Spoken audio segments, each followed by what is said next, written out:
জাগরণ নিউজ।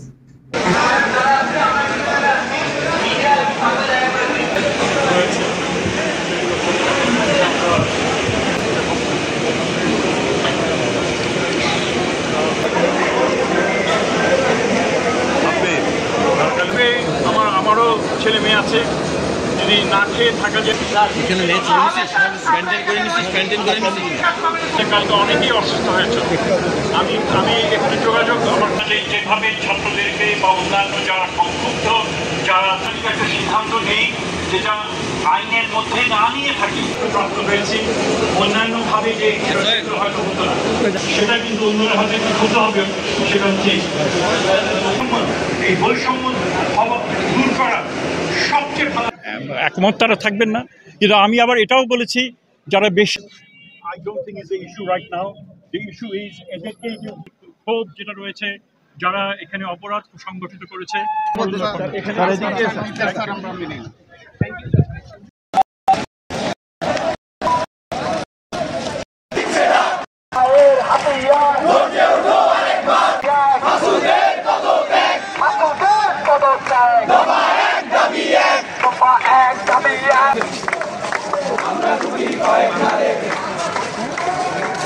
কে দেবেন, সাজেশন দেবেন, রেকমেন্ডেশন দেবেন এবং সেই হিসেবে আমাদের পরবর্তী যে কর্মপন্থা সেটা আমরা নির্ধারণ করব।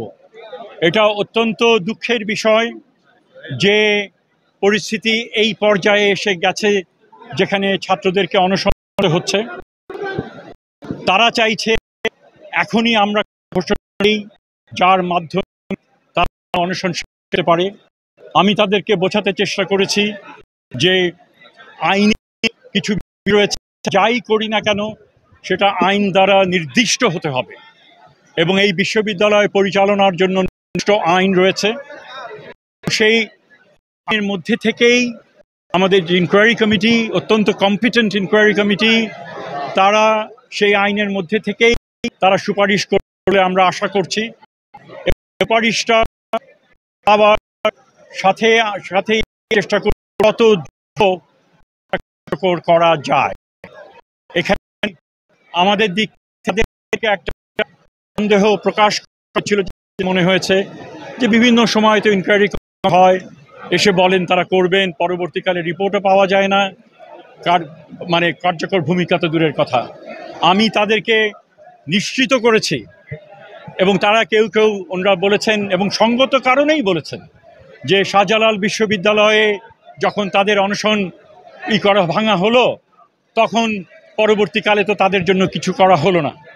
আমি বলি যে তিনি যেটা করেছেন কেন করেছেন সেটা আমরা জানি না, আর সেখানে রাষ্ট্রের হয়ে তিনি প্রতিনিধি একজন, তাদের চেতনায় উজ্জীবিত একজন বুদ্ধিজীবী হিসেবে যার উপরে অনেকে আস্থা রেখেছিলেন যে তিনি হয়তো কথা রাখবেন এবং তার সেটা করেন না, এটা তার বিষয়, এখানে কিছু বলার নাই। আর আমি এখানে নিজের দায়িত্বপ্রাপ্ত উপদেষ্টা হিসেবে আমি তোমাদের কাছে এসেছি। আমি তোমাদেরকে বলতে পারি যে সিদ্ধান্ত হবে, যে রিকমেন্ডেশন হবে সেটা আমরা বিবেচনা করে যে সিদ্ধান্ত আমরা নেব সেটা অতি দ্রুত সেই সিদ্ধান্ত আমরা বাস্তবায়ন করব এবং আমি এটাও তাদের সাথে একমত হয়েছি যে তোমাদের এই যে একটা সন্দেহ, এটা অত্যন্ত বাস্তব ভিত্তিক সন্দেহ, কিন্তু আমি কি দাবি করব তার উপরে না, আমার কাজ দেখে তোমরা তখন জাজ করো যে ওই প্রতিশ্রুতি আর এই প্রতিশ্রুতির মধ্যে কোনো পার্থক্য হবে কিনা।